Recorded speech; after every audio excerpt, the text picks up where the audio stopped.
the Duwamish people, past and present. Let's take a moment tonight to honor with gratitude the land itself and the Duwamish tribe, a people who are still here, continuing to bring their heritage in this place to light. Acknowledging that we're on native land is just a start, so if you are able, consider donating directly to realrentduwamish.org to help support Duwamish outreach and cultural life. Just a little bit of housekeeping to hit on before we get started. First, this Saturday on the 21st, author A.Y. Chow will join us for a celebration of her novel Shanghai Immortal, which is an enchanted tale of magic and found family in jazz-age Shanghai. Then on Thursday, November 9th, local poets Catherine Rantala, Sarah Chavez, and John Burgess will read from poetry collections, touching on topics ranging from mixed race identity to punk rock to the je ne sais quoi of Montana bars. I would also like to take this moment to let folks know to go ahead and silence your cell phones. It's all right to have them out, but make sure they're not chirping. Without further ado, Tyler Gaca is an artist currently living in Los Angeles with his husband, a menagerie of animals and many plants. In 2019, he began posting comedic videos on TikTok under the name Ghost Honey, and he has since built a career out of his surreal and offbeat sense of humor and his love and fascination for all things magical and morbid. Without further ado, it is my honor to introduce Tyler Gaca.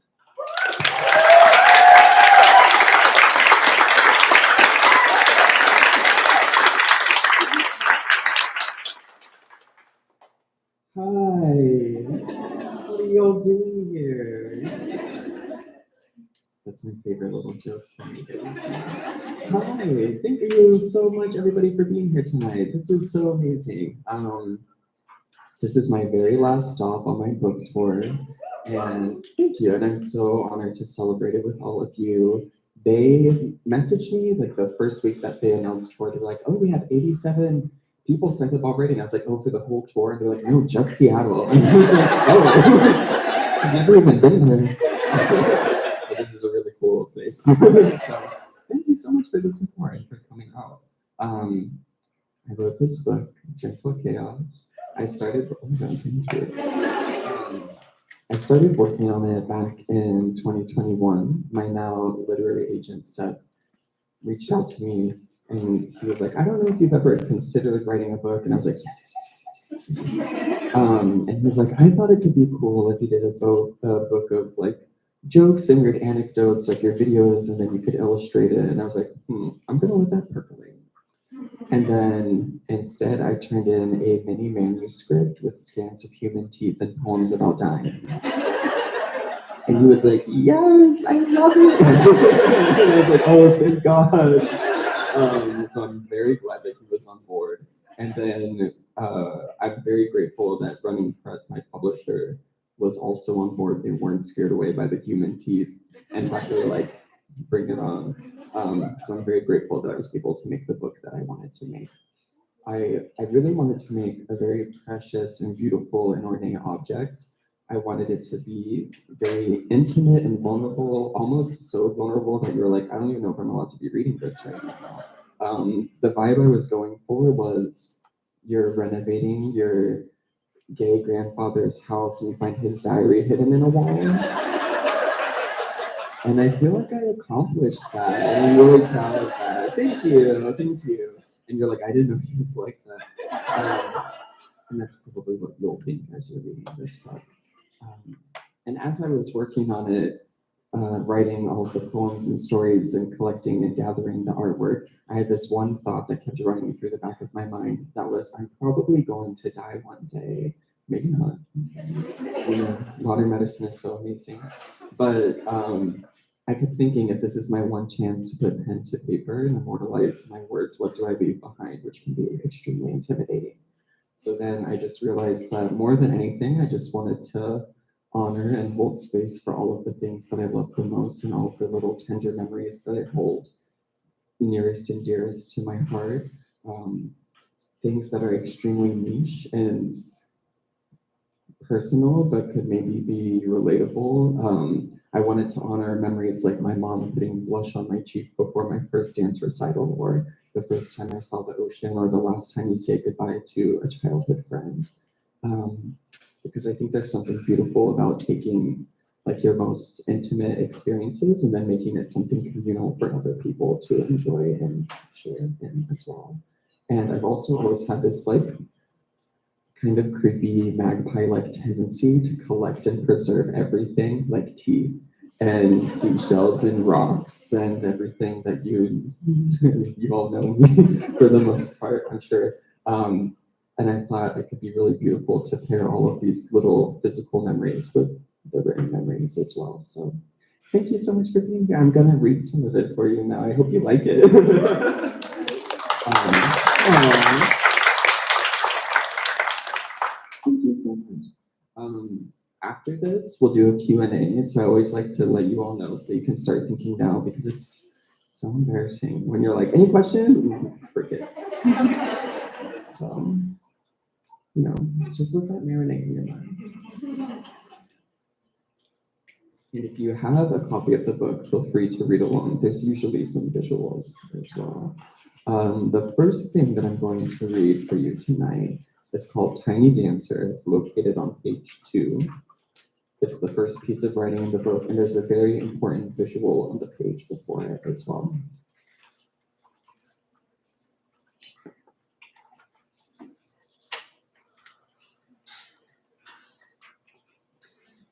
Tiny Dancer. I remember running around a wooden playground in Norman, Oklahoma, stopping occasionally to watch my grandmother, who was sitting on a bench nearby, carefully removing the lace trim from the sleeves of my dance recital costume.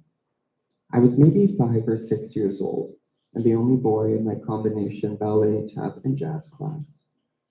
We had a recital coming up, and for one of the routines, for whatever reason, the school ordered me the same outfit as the girls, a yellow polyester top with frilly lace trim around the shoulders, a blue sequined overall dress with matching sequin patches, a gingham neckerchief, a straw hat, and a corncob pipe, as seen on page 1. I don't remember being upset about matching with the girls, but I do remember listening as adults talked about the mix-up and suggested solutions to make the outfit a little more masculine. Looking back now, it's comical to think removing the lace trim from the equation would make a blue sequined overall dress any less feminine or more acceptable for a boy to wear. If anything, I was used to wearing dresses. Growing up with 2 older sisters, I always wanted to take part in whatever they were doing. My options were often to play dolls and dress up or not play at all. That was never an issue for me. When the night of the show came, I stood in the doorway of the bathroom watching my mom apply blush and mascara on my older sister, who was also in the recital, and excitedly asked for the same treatment. My mom never tried to dissuade or argue with me, and I remember how happy I felt as she applied makeup to my cheeks too. The excitement and nerves that came with performing were thrilling to me at that age. Sometimes the night before a performance, I would dream I was on the stage basking in the hot lights, moving through my routine as butterflies danced in my stomach along with me. I was madly in love with performing, but dance was my first love, and I had 3 large ballet books I swooned over every day.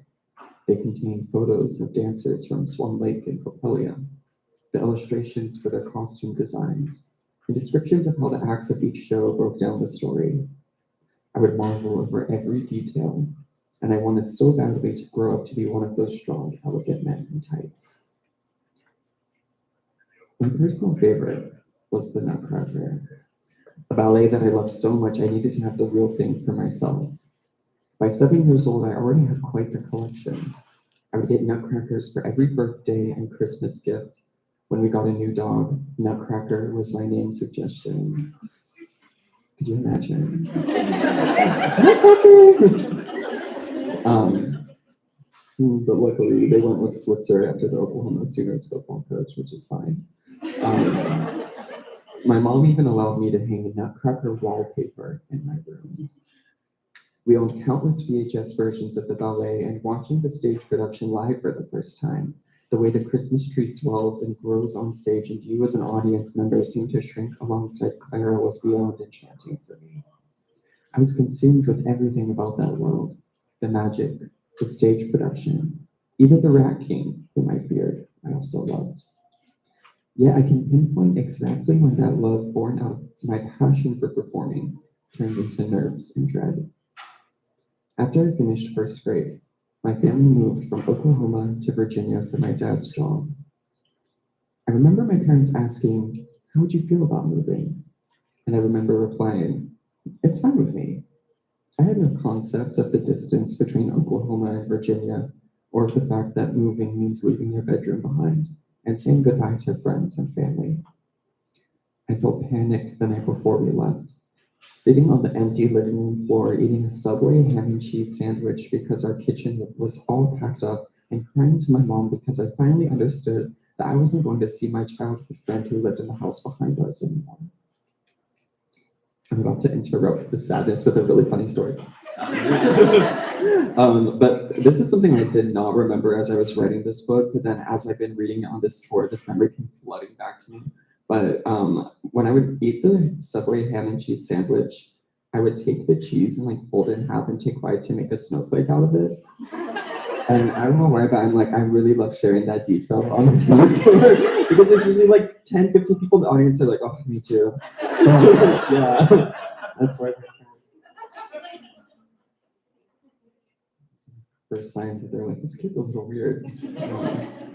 Anyways, when we got settled in the new place, my mom asked me if I wanted to keep dancing, and naturally, I did. But when I walked into my new ballet class on the first day and looked around, I realized I didn't know these kids or these teachers. My former dance teacher was a kind older woman who lined us up at the end of every class and gave us each one stale gummy bear that she handed out with tweezers from a metal tin box she kept in the classroom.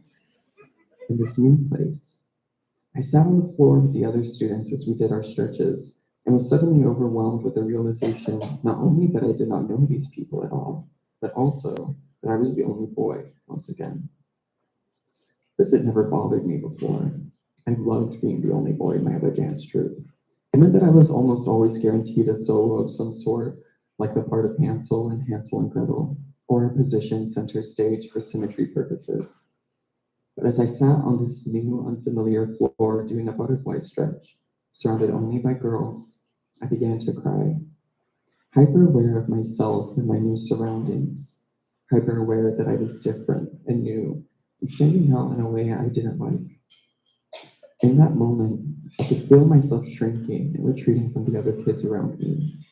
There was no exterior force telling me I was wrong and stood out.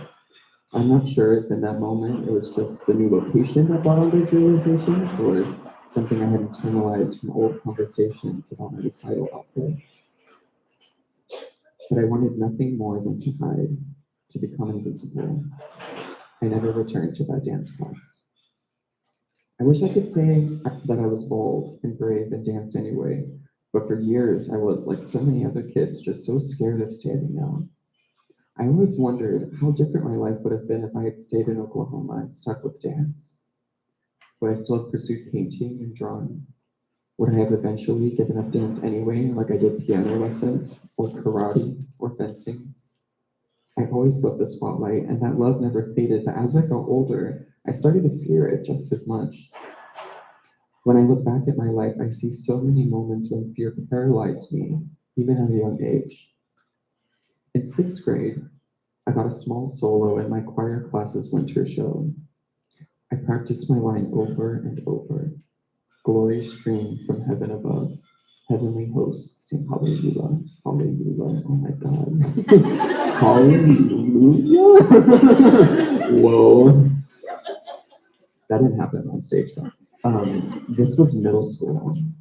The eighth graders seemed so much bigger and so much older than any kids I had known. The stakes felt so much higher. To stand out in this environment was even more of a detriment to your own safety and overall experience. During the show, I delivered my lines. I felt a rush of excitement and relief that my voice didn't crack. But even though I was scared and shaking, I managed to remember the words. But when the next girl went up to sing her solo, the next line of Silent Night, she froze. Nothing came out. The rest of the choir came together in the moment and shakily sang the lines to fill in what must have been a chilling silence for her. In a way, it was sweet.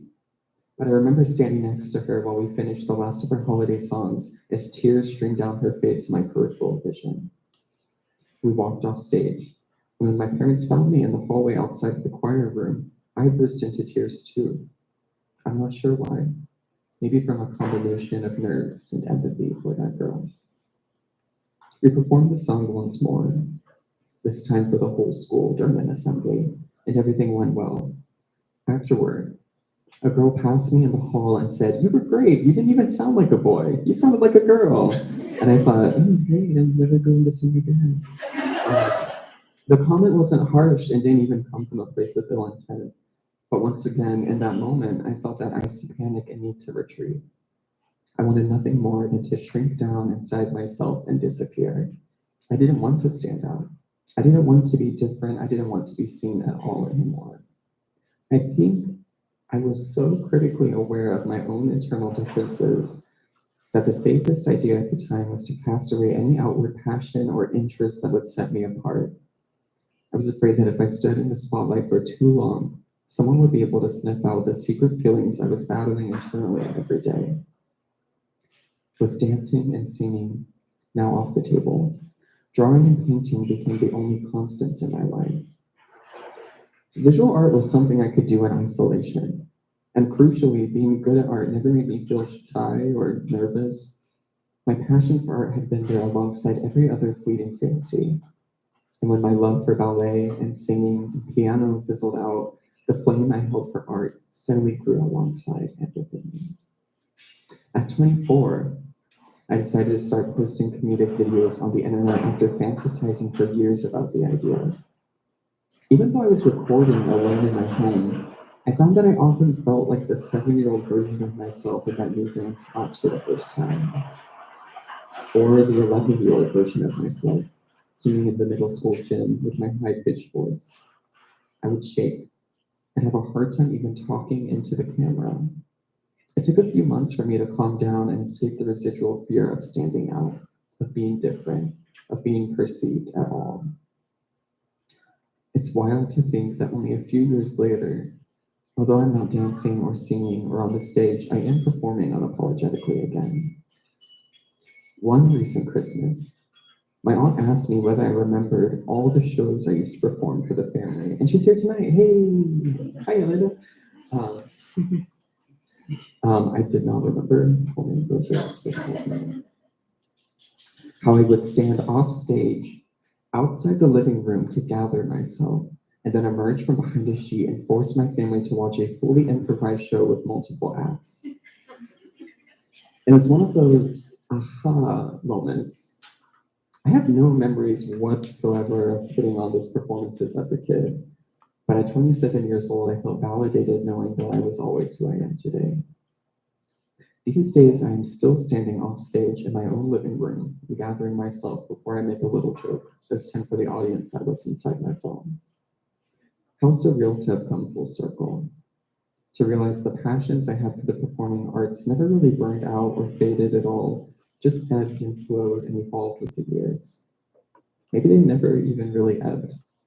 Maybe it was just that my nerves and fears were for a long time louder than my desires. Sometimes they still are. It is so important to nurture your younger self and the young people that you love, to put blush on your excited son before his first recital, and to comfort him when he is too scared to dance or sing anymore. For a nervous child, merely speaking aloud what you want can be as paralyzing as the fear you think you'll experience if all your dreams come true. We only have to listen and support and encourage. Dreams may shift and change over time. Mine feel like they do every day, but it is never too late for dreams old and new to come true. I hope I don't jinx myself by saying I truly feel like I'm only at the beginning of finding myself and my path as an artist. And it feels so good to put my tap shoes back on, so to speak. Whatever it is that fills you with equal parts awe and nerves, fear and excitement, I hope you stare it down and go after it. Just as importantly, I hope you encourage your loved ones to do the same.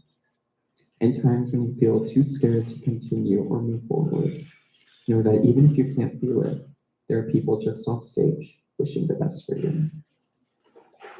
Thank you.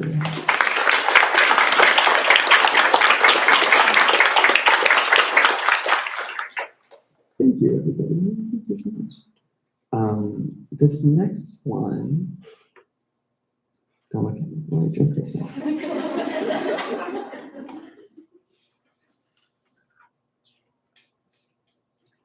This next one I've never read at a reading before, but seeing as this is my last reading of this tour, and it's almost October 31st. I just have to check what date it is. It's the 19th. We're getting close.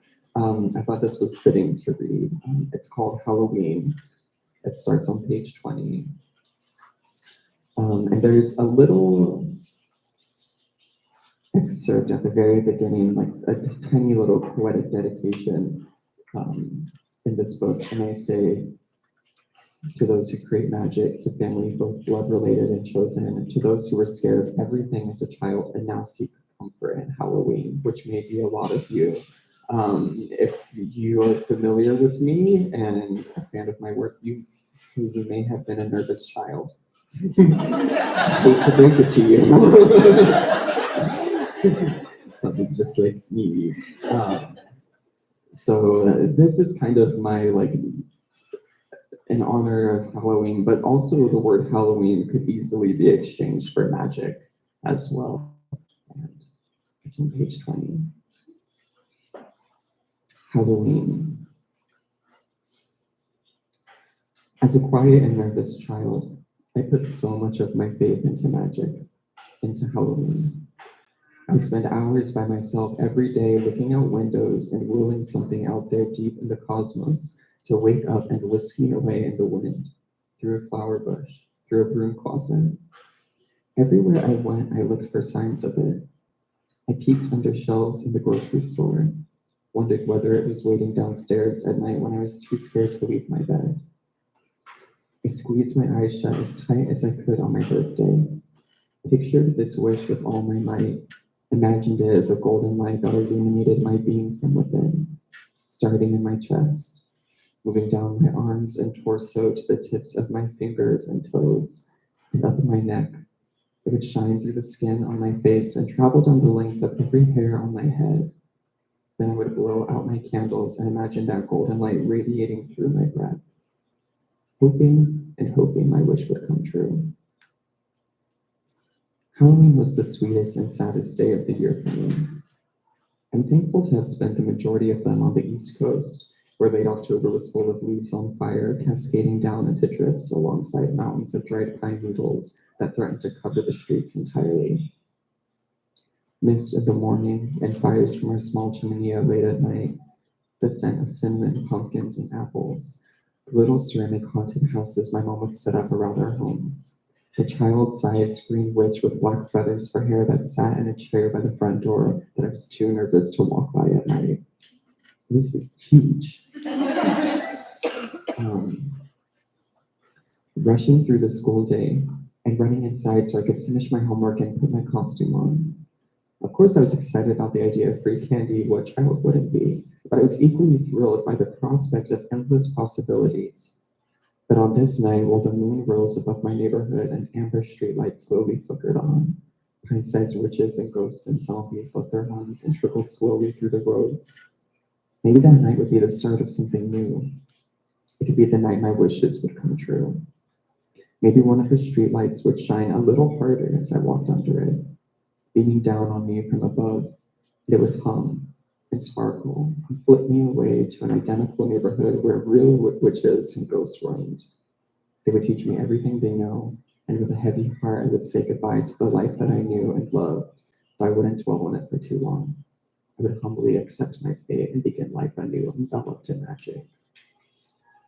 Unfortunately, there comes a time, though, when the magic of the holidays seems to evade your grasp and slip away from those around you, no matter how tightly you try to hold on to it yourself.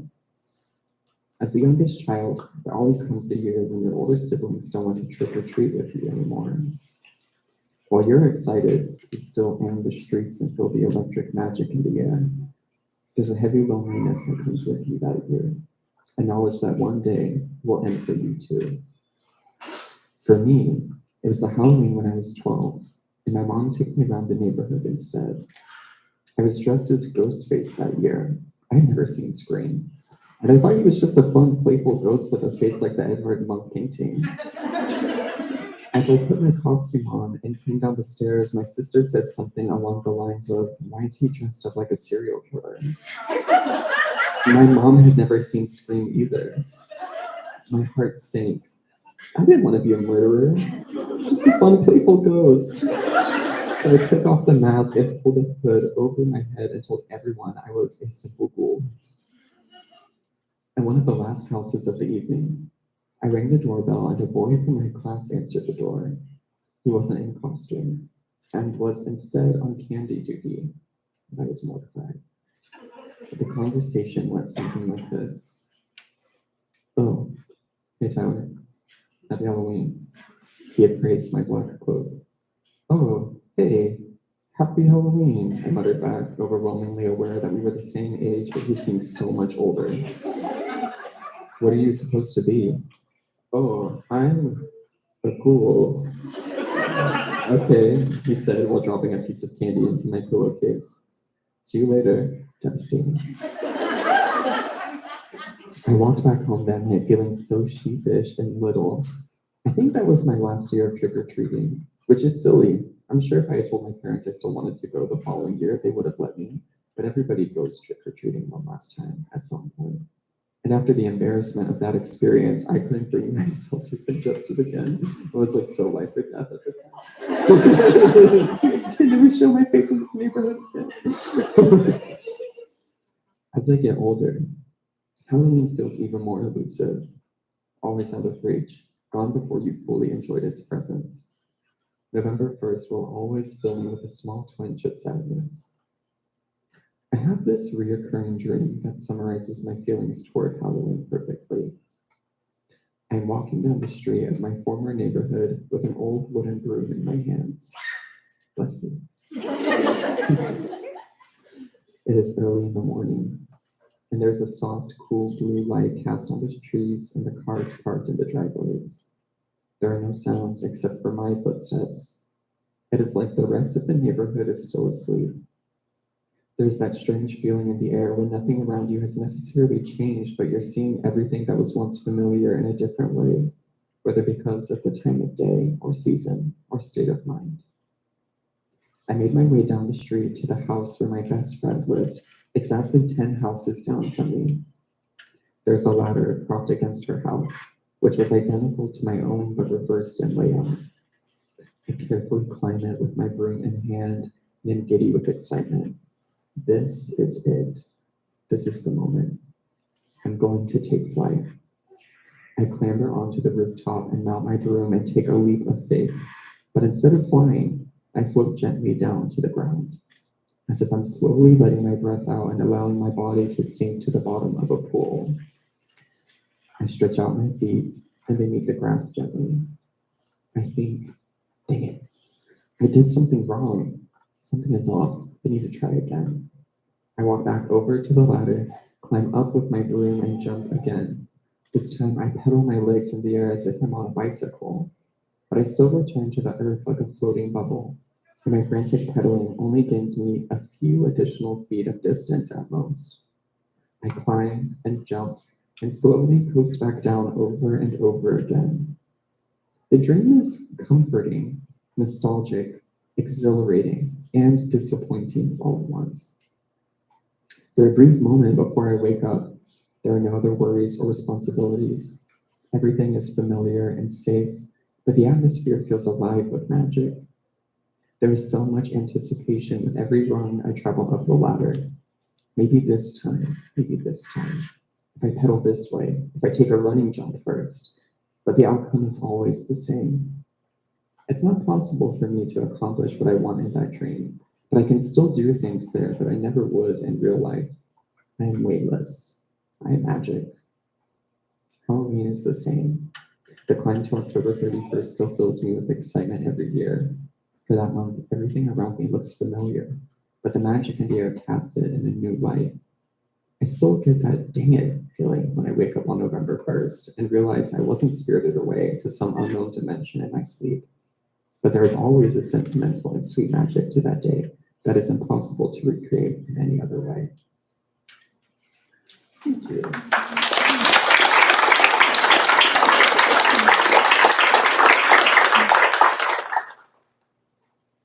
How are we doing? We hanging in there?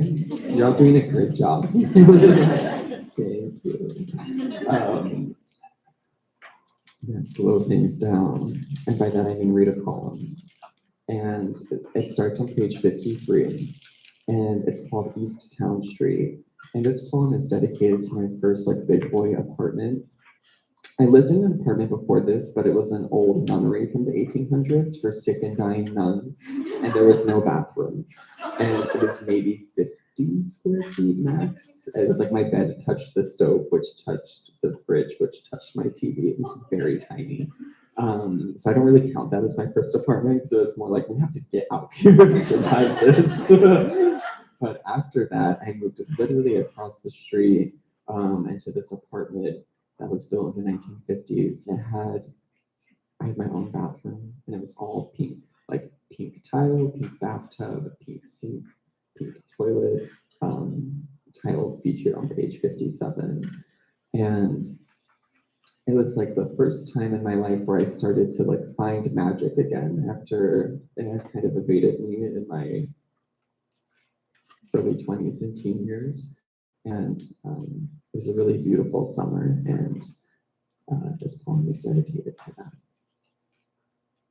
And another book that I had made, East Town Street.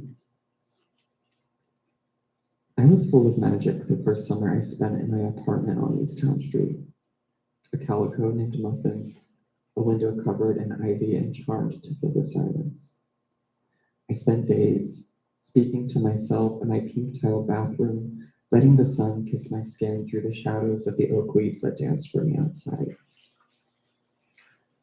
I walked through topiary sculptures, which guarded the library, and checked out CDs and any book about magic that I could find.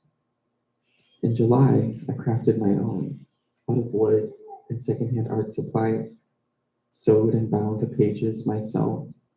I was going to write in heavy black ink, which I immediately spilled on my pink bed and carpet. I was going to fill the pages with runes and secrets, with regrets and things that I loved. One part grimoire, one part diary.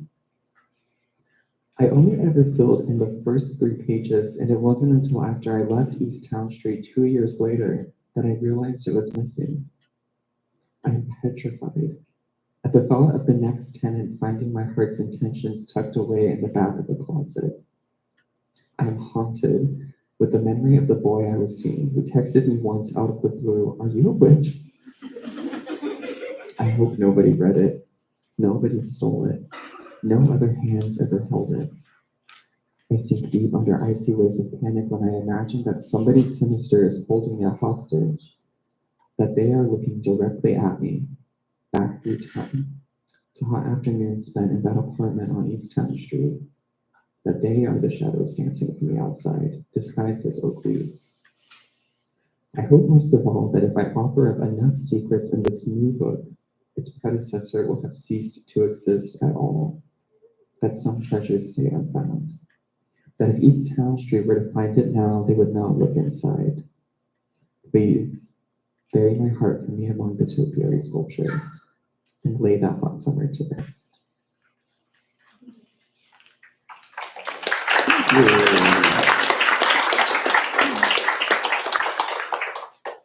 When I read that at the LA reading, there were 3 girls in the audience when I said, when I think about the boy who asked if I was a witch, and they all went, "Oh."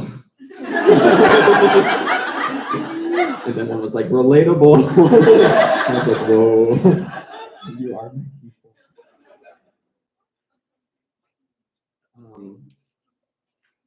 But yeah, and that was one of the things when I was working on this book. I was like, I'm gonna be as vulnerable as I can and just spill so many little secrets and intimate thoughts that are sometimes extremely embarrassing,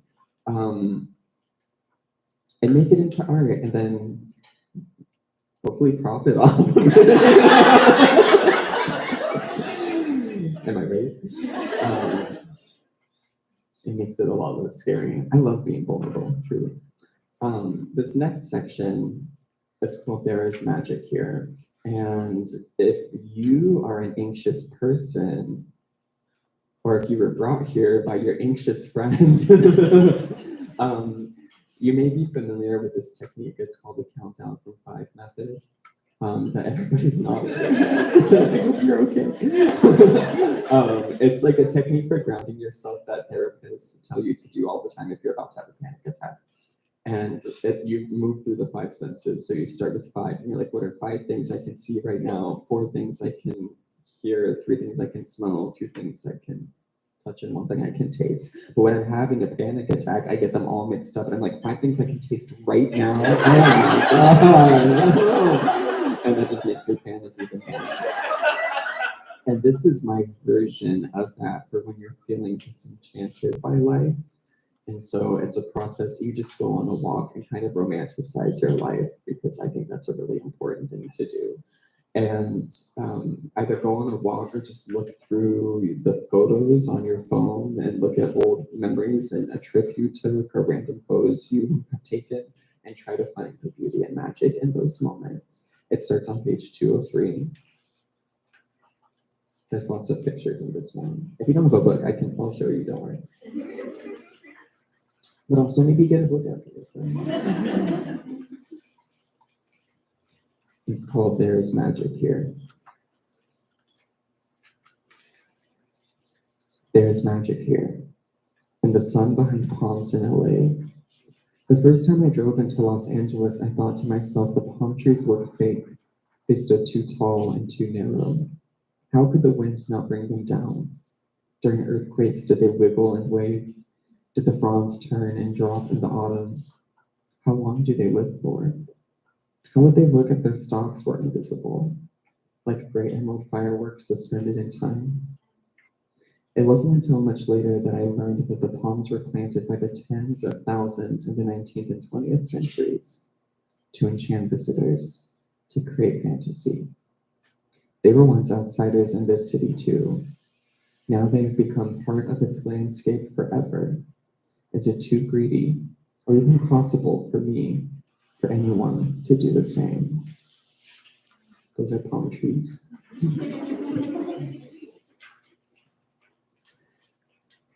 There is magic here, and the queen of the night, who blooms only for the moon, late into the velvety darkness, whose sweet and delicate petals can be brewed and consumed, allowing you in a way to ingest the moon itself. There is magic here, in the veins of every plant running under every fern throughout the forest floor. There is magic in my camera that caught this moment in time. Magic of the light that slithered in and burned my film to let me know that it was there too in that moment.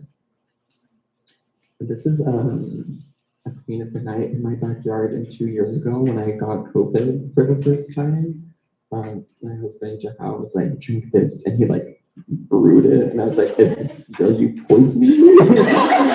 And he was like, no, it's good for you, and it tastes really good. I was still sick, but it's really delicious actually.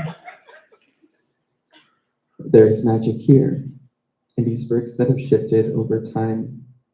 There's romance here, in this couple being brought together by time or weather or a guiding hand, forever leaning on each other as snow melts, as flower petals fall around them and blanket them, frame them in their love. Cheers to the beautiful couple. It's a picture of bricks, but don't they look like they're in love? That's so sweet.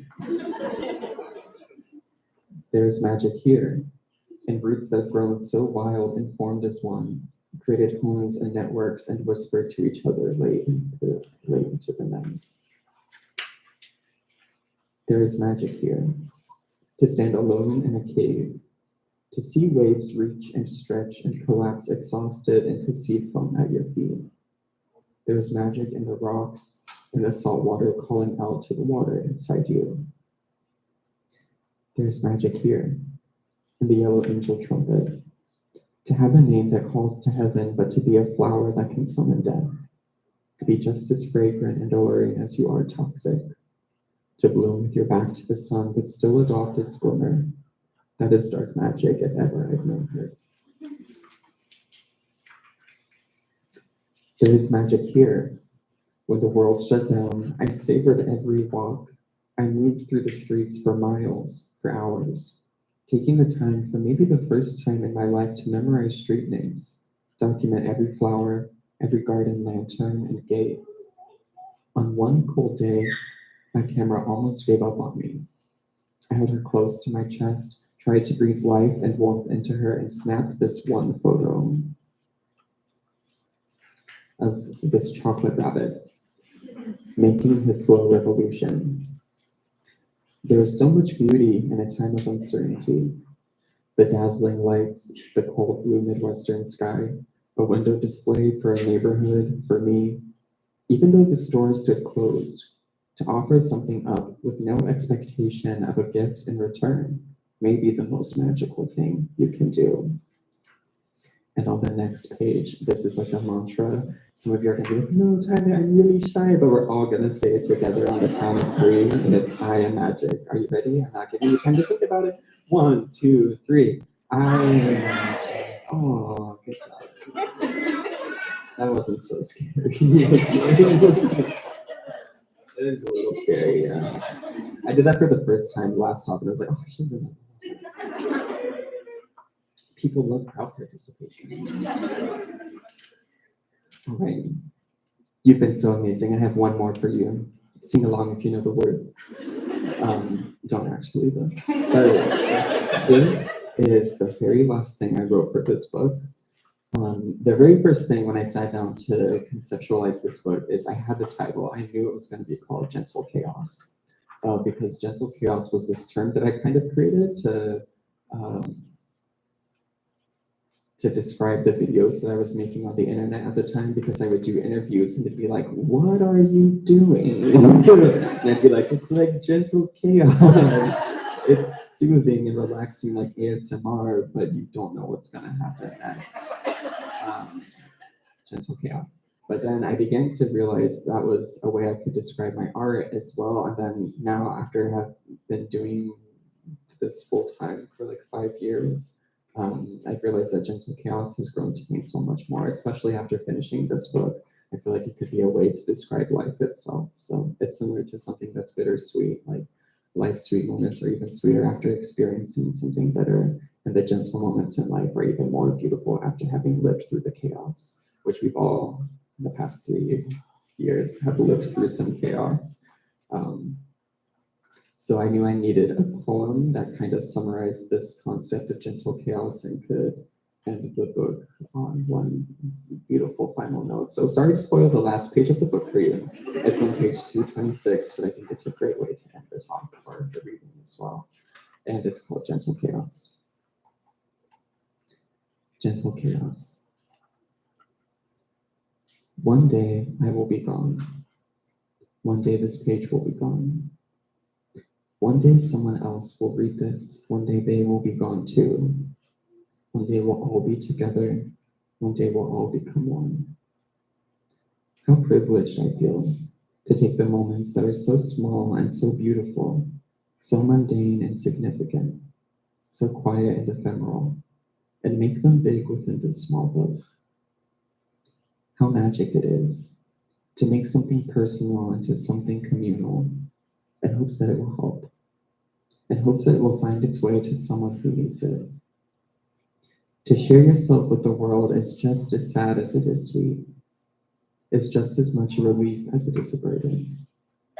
This to me, and me alone, is delicious and sacred.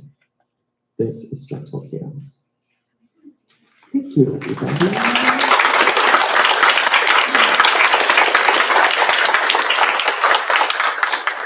Thank you so much for coming out tonight, celebrating this book with me. It means the world to me that you're all here. And now we'll do a little Q&A. So I hope you've been thinking of a good question to ask. And yeah, any questions from the audience right here? What are you gonna be for Halloween? Okay, this is such a great question. I'm hoping I have time to execute it because I feel like I'm gonna go home after this and pass out for like 3 weeks straight. My lazy idea, if I don't have enough time, is I want to be the Robert Pattinson meme. Where he's standing in the tracksuit. And I was gonna do a full face of glitter too, so that I was like the best of both worlds. That is Robert Pattinson. But if I have more time, have you all watched Pushing Daisies? Yes. Me and my friend want to be the two aunts. So we want to be the Darling Mermaid Darlings. I would be Vivian, Love Bob. But that's like a big costume to make. And my friend is also traveling and he doesn't get back till the 24th. And I'm like, ooh, we may have to put a pin in that one and circle back next year. Maybe I'll get it done, hopefully. Thank you. Yeah, thank you. Any other questions? Yeah. As a ghost who's still on this earthly plane, if you could pick one place to haunt in the world, where would that be? Ooh, that's a really good question. If I could pick one place in the world to haunt, okay, sorry to be like that guy. I have questions about your question. Am I limited to like my language skills now? No? Okay. Okay, yeah, because I was like, what if I don't speak the language, but I really like the place? I love Japan so much. I've gone twice now, and Kyoto, I think, is like one of the most beautiful, spiritual, relaxing places in the world. And I would have loved to just haunt like a mossy little temple somewhere. Yeah, but then I was like, oh, but my Japanese isn't that good. They don't understand me. Yeah. If not, I would also, like, if I wanted to keep it localized and within the United States, I would also love, I have a poem talking about, I hope that I die as an old man in a house on a cliff overlooking the sea in like Carmel by the sea, like Northern California, rocky cliffs, angry ocean. Yeah, I think I would do really good there. Yeah. Good vibes, yeah, absolutely. Any other questions? Yeah. He did. He helped me photograph this. So at first, when it came to making the cover of the book, I didn't want my face to be on it at all. I wanted it to look like a Victorian book of poison. And then you open it, and it's like all of these little gay, sappy love poems. And I was like, I love that idea. But my publishers were like, you should probably be on the cover. And he was like, no, you're right. So then I thought, well, if I'm going to be on the cover, I had like immediately this vision of what I wanted to be and what I wanted it to look like. And I knew that the book was going to be really small and intimate. And so I thought from far away, I want to look like a Shakespearean actor in front of a hand-painted backdrop, holding like a big bouquet of flowers about to take their final bow. And then as you get closer, you're like, what is going on? And then you realize it's a photo and that it's a little wonky. And so I wanted to pack as many little references to content within the book that I could. So I have a poem called 3 States, 3 Homes, 3rd Child. And I have 3 Luna moths that we had raised. And there's also a poem called An Ode to the Dead Moth in my apartment. So that's for them. I'm wearing my baby blanket that my aunt made me as a cape. And there's a sash behind the bouquet that you can see when you look up close. And that's a green lace curtain from the apartment on East Town Street. It was like my kitchen apartment curtains. And all of the flowers are referenced in the book in some way. Pink carnations were my great-grandmother's favorite, and one of her recipes is in the book. Snapdragons, because you're not going to believe this. I talk about dying and then turning into snapdragons. And peaches are also referenced. I'm standing on the literal roof of my apartment, which is represented in a poem called Apartment. And then in the background, this hill is actually the Forest Lawn Glendale Cemetery, which is also featured in the book. So I wanted it to be, as you're reading it, there's kind of like little Easter eggs. That crystal ball is the crystal ball after the Halloween section. There's a photo of that. I stole that from my sister's room when I was 10. And I kept almost lighting myself on fire because we shot this during golden hour. And the sun was coming through the crystal ball and burning me. And how very considerately, he made this whole bouquet for me. Well, I like picked all the flowers and he put it together for me. And he was there to take the picture. And for like a lot of my hijinks, he was like, I don't know what you're doing, but I'll help you out. And then all of the artwork and photos in the book are mine. There are 2 photos from Gaca on page 80. This was like the first photo he ever took of me. And then there's a photo after the like story Haunted and Sensitive where I have an eyeball in my mouth. And he took that photo too. I can show you, I actually have it saved. I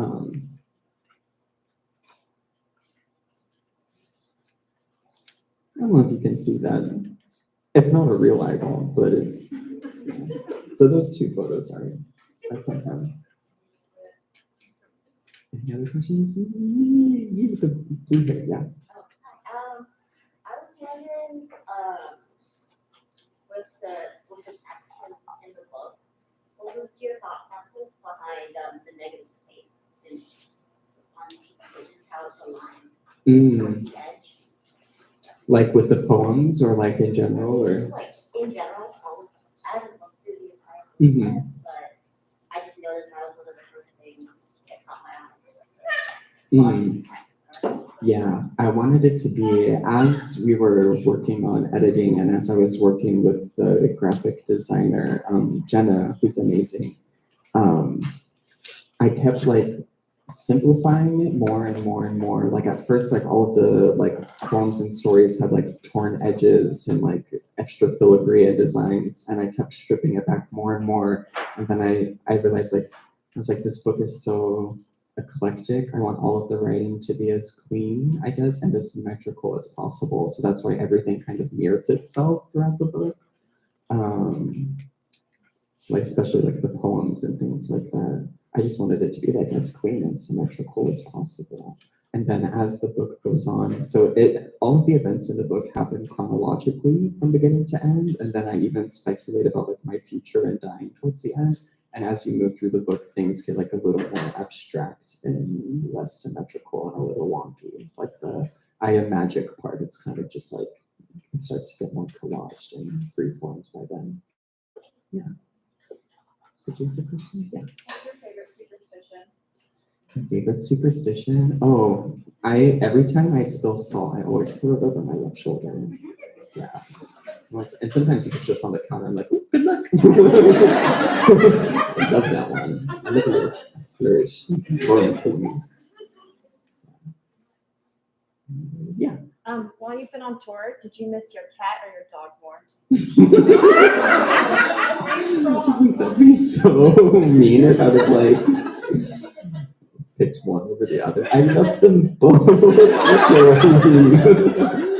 I mean, it's wild because like Penny came from inside of me. Like she's my child. And like we sleep spooning like big spoon, little spoon every night. So I'm just like, I literally am like at night, like lifting up the covers like Penny, and then I'm like, oh, you're not here. Salem is like, you're here, you left. So I'm like, he's fine. I miss him in the way that I love him. But Penny, I'm worried about. I'm like, no, she needs me. We have an extreme codependency.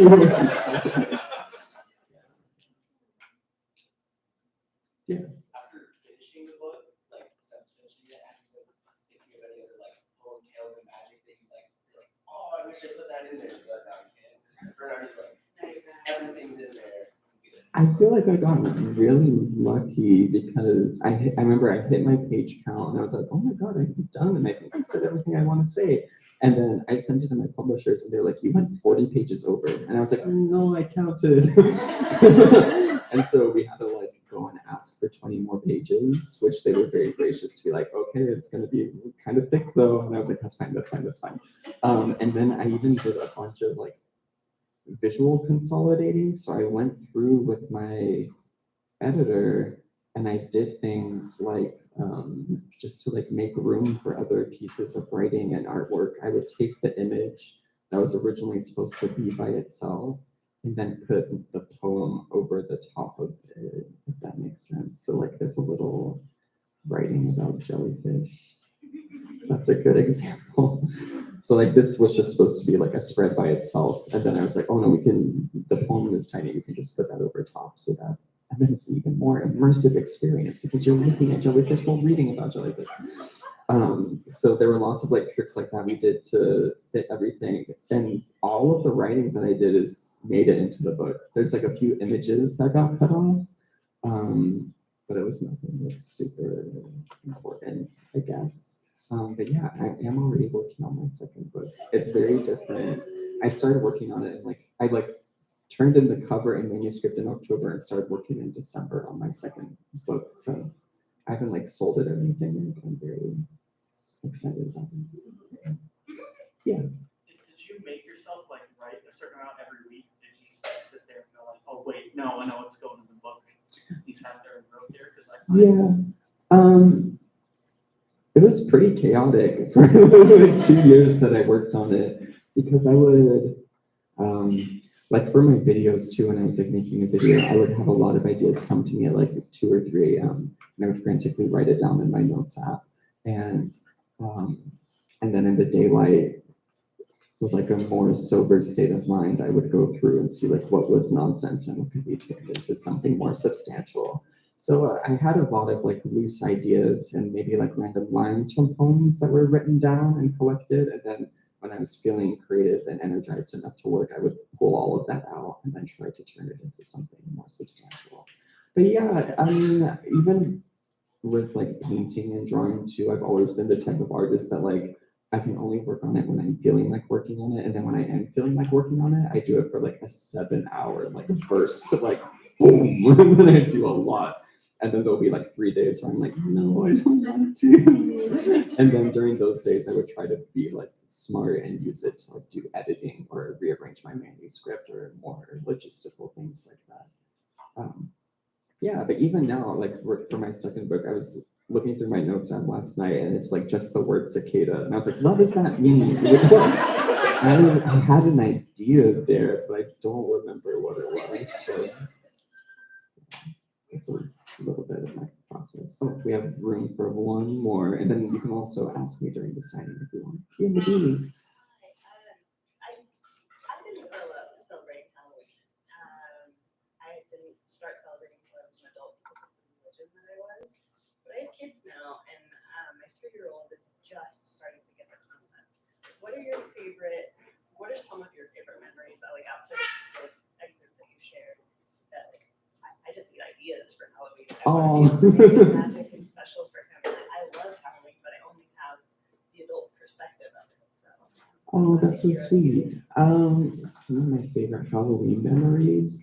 I just remember like I vividly remember my mom just like fully decorating the house with all kinds of wild things besides the like giant child-sized witch that used to terrify me. There were lots of other little things like in Michael's, hot tip going like sorry, it's too late now, but going like September because everything is like 40% off. Same for like after Halloween and like to stock up for the next year. But just like all those little things, like little like bat stickers on the walls and little things like that are just like so precious to my memories. And also just like all of the like Disney Channel original Halloween movies like that I still watch every single year, like Halloween Town, Hocus Pocus, like all of those are so sentimental and important to me too. Trying to think if we ever did like little crafts or anything. Like carving pumpkins is so fun, and but that's so exciting. I can't wait. You'll probably make so many like unique traditions and everything too, and you'll figure it out. I have faith in you. The fact that you want to do it and celebrate is already like amazing. So it'll be great. Thank you so much, everybody, for celebrating. I'm so happy that I get to do this last night of my book tour with you all. Thank you so much for being here and for all of your love and support. And I hope you love this delicate little book as much as I do. Thank you.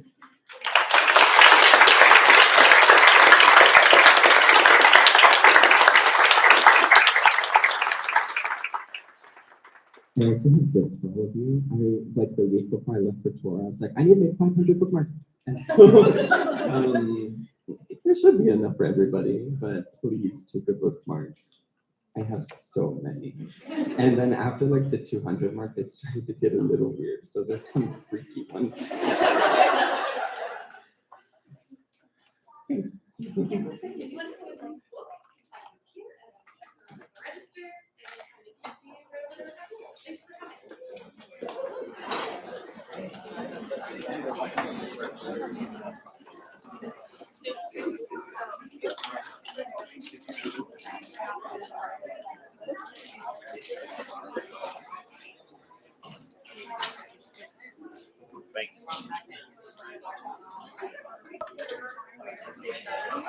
Yes, there's gonna be. There's a lot of people here.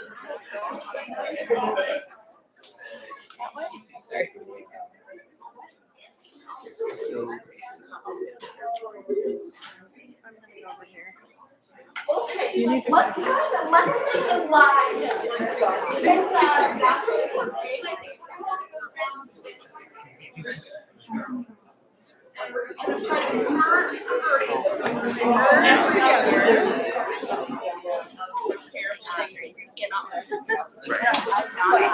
Yes, exactly.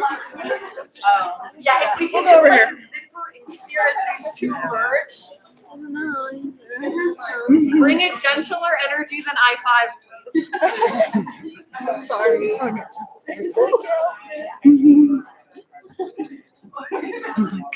By this thing.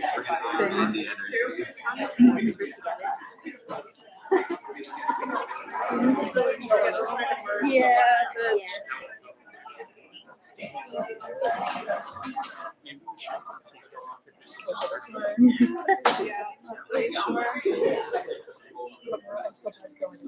Oh yeah, You had all no, those it's fine. I space. just thought you just moved in front of her and you can move in front of me. Sorry.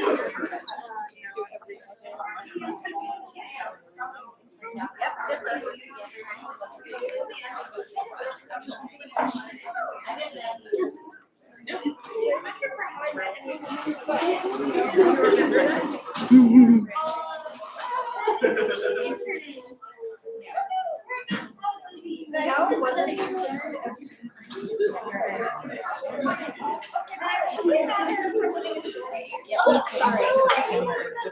She looked really Doesn't appear to be a camera. Right here. Oh, wait a minute. It's probably like camera, you know. They're probably not recording.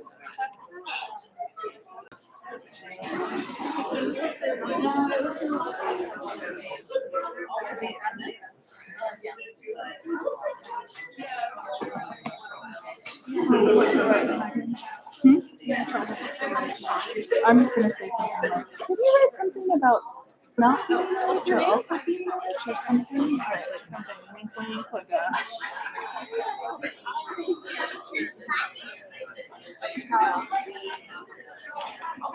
any personalization. Oh, nice. It's very pretty. I can't remember my pretty book.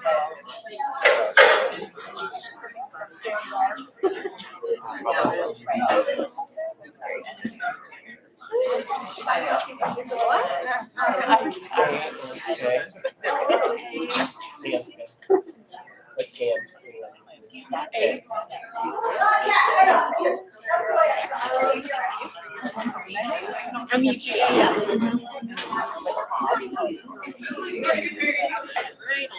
Megan.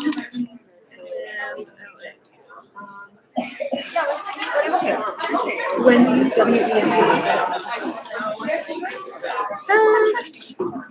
you? Anything personalized for you?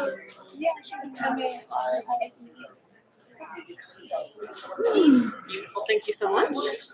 Anything for you? Just like getting the book signed to you or someone else. Oh, yeah.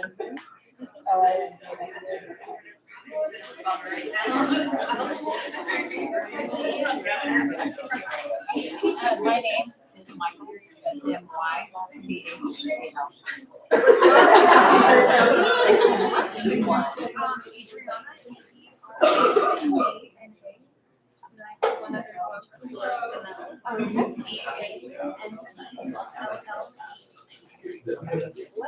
Thank you very much.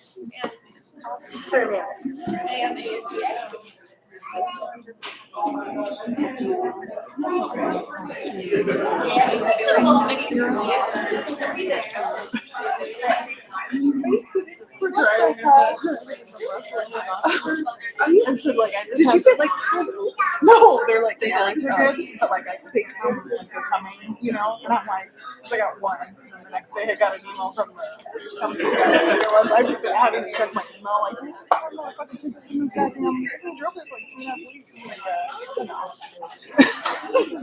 Of course. Or she's just yeah, you probably might. It's all like also like the people told me in the past and I've been like, she's trying it and I've been kind of snappy about it. I was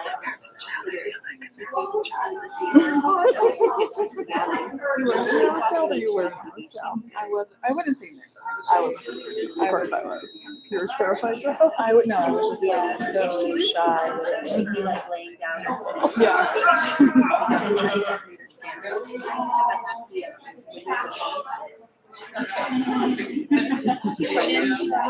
She definitely heard some things thought up. What is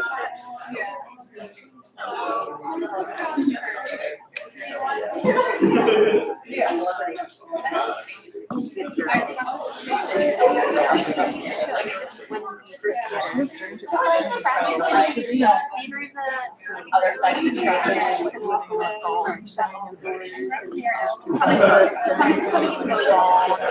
Your content, yeah, like you have everything that actually happened in just with a phone. Like, I mean, the whole like yeah. Which is so many people. I just think it's more comfortable for them to know. Like, and what are things? What are things?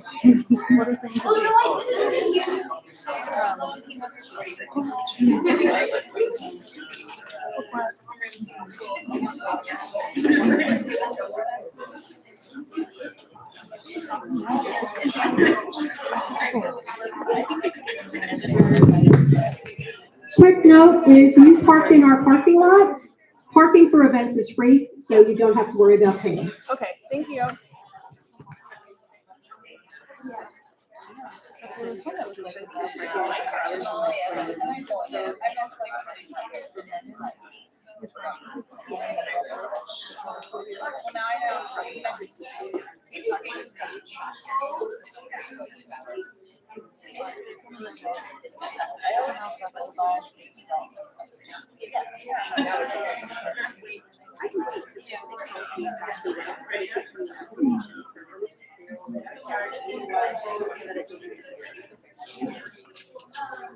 Yep, it's still recording. Good.